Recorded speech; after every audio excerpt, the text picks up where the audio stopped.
Welcome to Blizzard Fire. We hope this video helps fire up your solution.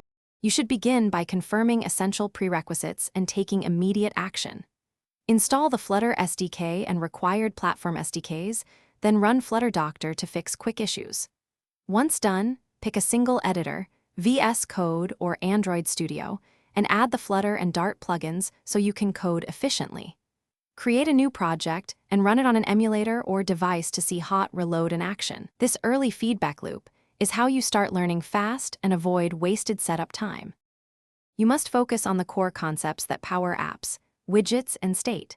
Learn why stateless widget differs from stateful widget and how to manage state with Provider or Riverpod. That decision shapes architecture. Practice layouts, navigation, and asynchronous patterns by implementing API calls and form validation. Once comfortable, combine features into small, testable screens so you can measure progress. Make sure to write simple unit and widget tests. They cement understanding and reveal architectural blind spots early on. You should wrap up by polishing UX, optimizing, and deploying.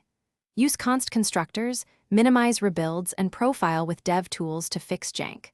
Once stable, create release builds, configure signing for Android and iOS, and automate with basic CI so releases are repeatable. If something breaks, start troubleshooting by reading platform logs and isolating the problematic widget subtree. Revert recent changes or bisect commits to find the cause. Finally, iterate on feedback, prioritize fixes, and deploy incremental improvements rather than chasing perfection.